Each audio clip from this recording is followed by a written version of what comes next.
ದಿನಾಚರಣೆ ಎಲ್ಲ ಕಚೇರಿಗಳು ಶುಭಾಶಯ ಕೋರಿದ್ದಾರೆ. ಎಲ್ಲ ಏನೇನು ಸರ್ ಸಂದರ್ಭದಲ್ಲಿ? ಈ ಸಂದರ್ಭದಲ್ಲಿ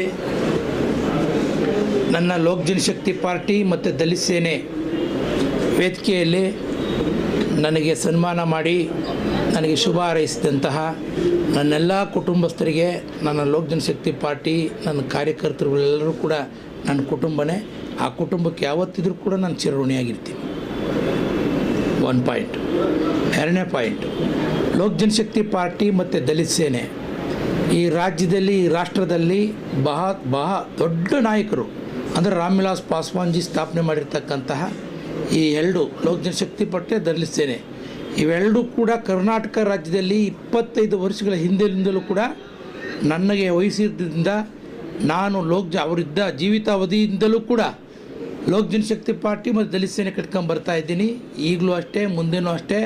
ಈಗ ಚಿರಾಗ್ ಪಾಸ್ವಾನ್ಜಿ ಅವ್ರ ಕಾಲವಾದ ನಂತರ, ರಾಮ್ ವಿಲಾಸ್ ಪಾಸ್ವಾನ್ಜಿ ಅವ್ರ ಕಾಲವಾದ ನಂತರ ಚಿರಾಗ್ ಪಾಸ್ವಾನ್ಜಿ ಅವರ ಮತ್ತು ಅವ್ರ ಕೈಯನ್ನು ಬಲಪಡಿಸೋ ಮುಖಾಂತರ ಲೋಕ್ ಜನಶಕ್ತಿ ಪಾರ್ಟಿ ಮತ್ತು ದಲಿತ ಸೇನೆ ಎರಡನ್ನೂ ಕೂಡ ಕರ್ನಾಟಕದ ಹುದ್ದೆಗಳಕ್ಕೂ ಹಬ್ಬಿಸ್ಕೊಂಡು ಹೋಗ್ತಾ ಇದ್ದೀವಿ ಮತ್ತು ವೃದ್ಧಿ ಮಾಡ್ತಾ ಇದ್ದೀವಿ. ಪಾರ್ಟಿಯ ಎಲ್ಲ ಕಾರ್ಯಚಟುವಟಿಕೆಗಳು ದಿನನಿತ್ಯ ನಡೀತಾ ಇರ್ತವೆ, ಚಟುವಟಿಕೆಗಳು. ಆ ನಿಟ್ಟಿನಲ್ಲಿ ಈಗ ಮುಂಬರುವ ದಿನಗಳಲ್ಲಿ ಎಲೆಕ್ಷನ್ನು ಅಂತ ವಿಚಾರ ಬಂದಾಗ ನಾವು ಕೂಡ ನಮ್ಮ ಪಾರ್ಟಿಯಿಂದಲೂ ಕೂಡ ಪಾರ್ಟಿಸಿಪೇಟ್ ಮಾಡಬೇಕು ಅಂತಕ್ಕಂಥದ್ದು ಒಂದು ದೊಡ್ಡ ಆಸೆ. ಆದರೆ ಕಳೆದ MLA MP ಚುನಾವಣೆಯಲ್ಲೂ ಕೂಡ ಅಲೈನ್ಸ್ ಆಗಿದ್ದರಿಂದ BJP ಸಪೋರ್ಟ್ ಮಾಡಿದ್ವಿ. ಇನ್ನು ಮುಂಬೈ ಎಲೆಕ್ಷನಲ್ಲಿ TP JP ಇವೆಲ್ಲ ಇದೆ, ಕೌನ್ಸಿಲರ್ದು ಇವೆಲ್ಲವೂ ಕೂಡ ಯಾವುದೇ ಕಾರಣಕ್ಕೂ ರಾಜಿ ಇಲ್ಲ. ಅದರಲ್ಲಿ ನಾವು ಸ್ಪರ್ಧೆ ಮಾಡ್ತೀವಿ, ನಿಂತ್ಕೊಂತೀವಿ. ನಮ್ಮ ತಾಕತ್ತು ನಾವು ತೋರಿಸ್ತೀವಿ.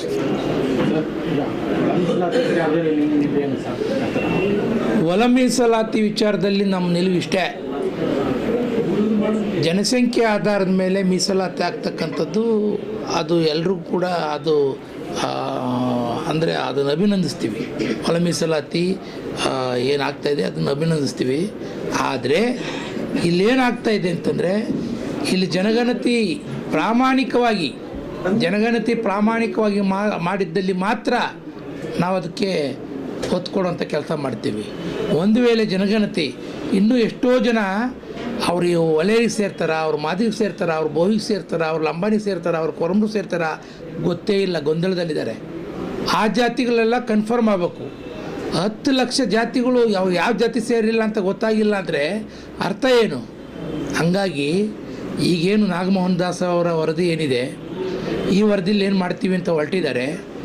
ಈ ವರದಿಲೂ ಕೂಡ ಸದಾಶಿವ ಆಯೋಗ ಆದಂಗೆ ಆಗಬಾರ್ದು. ಇದು ಕೂಲಂಕುಷವಾಗಿ ಮನೆಗೆ ತೆರಳಿ ಅವರ ಸಂಕ್ಷಿಪ್ತ ವರದಿಯನ್ನು ತಗೊಂಡು ಅವ್ರು ಇಂಥ ಜಾತಿಗೆ ಸೇರ್ತಾರೆ ಅಂತಕ್ಕಂಥದ್ದನ್ನು ಈಗಾಗಲೇ ಸಮಾಜಕ್ಕೆಲ್ಲ ಹೇಳಿದ್ದಾರೆ. ಅವ್ರು ಯಾವ ಜಾತಿ ಅಂತಂತಂದರೆ ಆದಿ ಕರ್ನಾಟಕ, ಆದಿ ದ್ರಾವಿಡ ಅವೆಲ್ಲ ಬರ್ಸೋಕ್ಕೆ ಹೋಗಬೇಡಿ. ಅವ್ರವ್ರ ಜಾತಿ ವಲಯ ಇದ್ದರೆ ವಲಯ ಬರೆಸ್ರಿ, ಮಾದಿಗ ಇದ್ದರೆ ಮಾದಿಗ ಬರೆಸಿ, ಕೊರ್ಮ ಇದ್ದರೆ ಕೊರ್ಮ ಬರೆಸಿ, ಬೋವಿ ಇದ್ದರೆ ಬೋವಿ ಬರೆಸಿ, ಲಂಬಾಣಿ ಇದ್ದರೆ ಲಂಬಾಣಿ ಬರೆಸಿ ಅಂತ ಸ್ಪಷ್ಟವಾಗಿ ಸರ್ಕಾರ ಆದೇಶ ಮಾಡಿದೆ. ಹಾಗಾಗಿ ಈಗ ನಿಜವಾಗ್ಲೂ ಕೂಡ ಸಂಕ್ಷಿಪ್ತವಾಗಿ ನಮ್ಮ ಈ ಜನಗಣತಿ ಸಿಗ್ತದೆ ಅಂತಕ್ಕಂಥದ್ದು ನಮ್ಮ ಭಾವನೆ. ನೋಡೋಣ ಏನಾಗುತ್ತೆ, ಫೈನಲ್ ಏನಾಗುತ್ತೆ. ಈ ರಾಜ್ಯದಲ್ಲಿ ಯಾರ್ಯಾರಿಗೆ ಎಷ್ಟೆಷ್ಟು ಹಂಚಿಕೆ ಆಗಬೇಕು ಅಂತಕ್ಕಂಥದ್ದು ಆಯೋಗ ತೀರ್ಮಾನ ಮಾಡ್ತದೆ. ಆ ತೀರ್ಮಾನಕ್ಕೆ ನಾವು ಬದ್ಧವಾಗಿರ್ತೀವಿ.